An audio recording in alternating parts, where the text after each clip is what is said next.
Hello everyone, this is Yashka here, your SST teacher. Welcome to all in our SST class.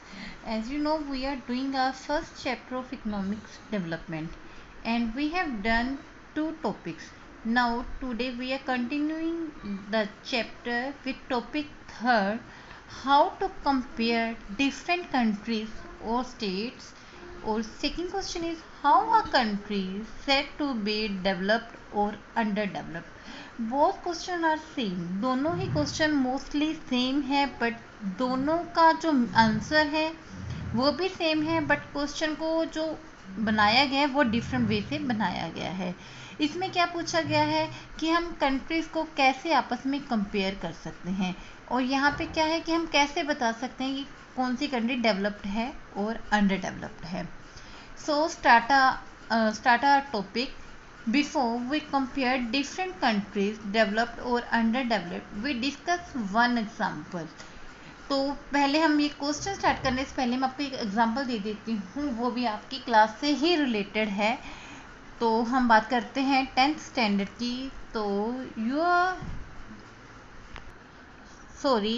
in your class there are so many students. Some are intelligent, some are good players, some are good singer, some are healthier students. तो इतनी category के बच्चे आपकी class में होते हैं. तो इस सिचुएशन में हमें ये बताना कि कौन सा बच्चा इंटेलिजेंट है, कौन सा नहीं है, तो ये बताना बहुत ज़्यादा मुश्किल है. जैसे कि वी कांट कंपेयर देम, तो हम इसे कंपेयर नहीं कर सकते. यूजली वी टेक वन और more important characteristics of a person and compare them. हम एक पर्सन में 2 या 3 करेक्टरिस्टिक्स देख सकते हैं कि चलो ये पहला स्टूडेंट है वो इंटेलिजेंट है, साथ ही साथ वो गुड सिंगर है, बट वो अच्छा प्लेयर नहीं है, ना ही वो हेल्थी स्टूडेंट है. तो इसलिए हम उसके 2 या 3 करेक्टरिस्टिक्स को देखकर कंफर्म नहीं रख सकते. But there can be differences about some important characteristics. तो ये करेक्टरिस्टिक्स में हमने कहीं ना कोई डिफरेंस देखने को मिल ही जाता है. But our topic is comparing the different countries.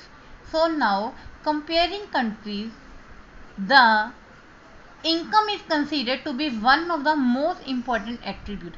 अगर हम countries को compare करेंगे उसमें एक मेजर जो है characteristics या attribute कह सकते हैं इनकम है. इनकम को देखकर हम कंट्री के बारे में बोल सकते हैं कि वो डेवलप्ड है और अनडेवलप्ड है. तो जैसे कि हमें देख लिया है कि income is a major attribute to comparing the country. तो जो इनकम है वो कंट्री की या तो हाई हो सकती है या लेस हो सकती है. चलो हम मान लेते हैं कि एक की इनकम हाई है, दूसरे की लेस है.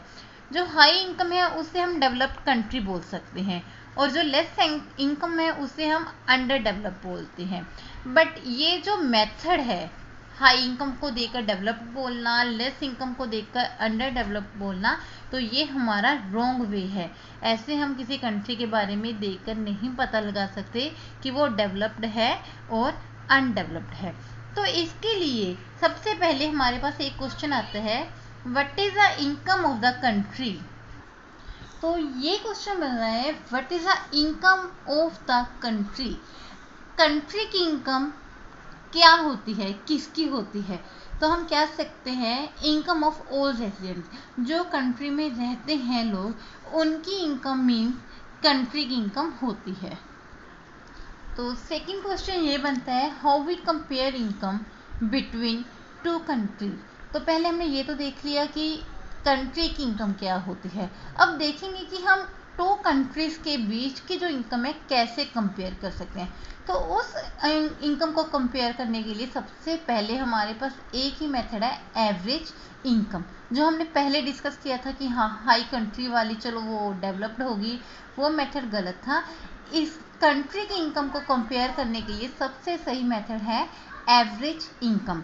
एवरेज इनकम को हम पर कैपिटा इनकम भी कहते हैं. माइंड में रखना कि हम कंपेयर कैसे कर सकते हैं कंट्री की इनकम को बाया एवरेज इनकम मेथड को यूज़ करके. नेक्स्ट क्वेश्चन है how we find average income. चलो ये तो हमें पता चल गया कि एवरेज इनकम से हम दोनों की इनकम को कंपेयर कर सकते हैं बिटवीन टू कंट्रीज, बट पहले हमें पता होना चाहिए कि how we find average income, हम एवरेज इनकम को फाइंड आउट कैसे कर सकते हैं। तो इसके लिए फॉर्मूला ये है total income over total population. Total जितनी इनकम आ रही है तो टोटल पॉपुलेशन के साथ उसे डिवाइड कर दो। जैसे फॉर एग्जांपल हम कंट्री का नेम नहीं मेंशन कर रहे, जैसे आपको पता ही है इंडिया, पाकिस्तान, चाइना, ये बहुत कंट्री के नेम है, हम ओनली कंट्री ए मेंशन कर रहे हैं। तो हमारे पास है कंट्री ए, सपोज उसकी पॉपुलेशन 10 है, उस कंट्री में 10 लोग रहते हैं और वो अर्न कर रहे हैं 100 पर पीपल, कि जो 10 पीपल हैं वो अपना 100 रुपीज़ अर्न कर रही हैं। इट मीन्स तो वहाँ की टोटल अर्निंग कितनी होगी, 1000 होगी।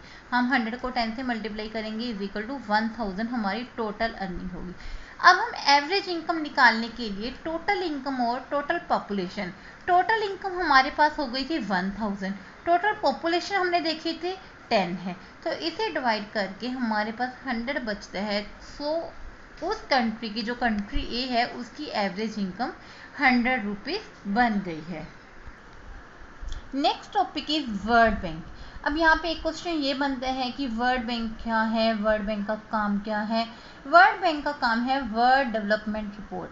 पूरे वर्ल्ड की जो डेवलपमेंट रिपोर्ट होती है, डेवलपमेंट रिपोर्ट होती है, उसका जो सारा देना होता है रिकॉर्ड, वो कौन देता है, वर्ल्ड बैंक देता है।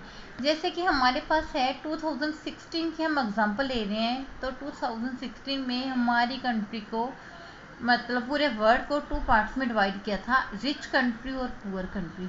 रिच कंट्री में क्या था, जिनकी income 12,236 US dollar per annum थी, वो थी रिच कंट्री। और जिसकी income 1005 US dollar per annum थी, वो आती थी पुअर कंट्री में। अगर हम इंडिया की बात करें तो 2016 में जो इंडिया था वो लो मिडिल इनकम में आता था, क्योंकि जो low middle income, poor income थी, वो थी 1005, बट हमारी इंडिया की इनकम थी 1840, इसलिए इसकी थोड़ी ज़्यादा थी, इसलिए जो हमारी इंडिया थी लो मिडिल इनकम में आती थी। सो स्टूडेंट्स, आपको क्लियर हो गया वर्ल्ड बैंक क्या है, वर्ल्ड बैंक का काम क्या है। तो रिच कंट्री में कौन सी आती है, पुअर कंट्री में कौन सी आती है, और इंडिया का कौन सा लेवल था उस टाइम पे, ये हमारे जो मेजर टॉपिक है डिस्कस हो गए। अब मैं आपको कुछ सम क्वेश्चन दे रही हूँ for a homework. Define income, जो हम ऑलरेडी डिस्कस कर चुके हैं। How we find a average income, total income over total population. Who prepare the world development report, कौन करता है प्रिपेयर, ये बताना है। In which category India comes, India कौन सी कैटेगरी में आता है, रिच कंट्री में आता है, पुअर कंट्री में आता है, या लो मिडिल इनकम में आता है। How we compare different countries, explain. Students remind that this question is consist in 5 marks. जो लास्ट क्वेश्चन है ये 5 मार्क्स में कंसिस्ट होगा, तो लॉन्ग ही करना है। Thank you and have a nice day.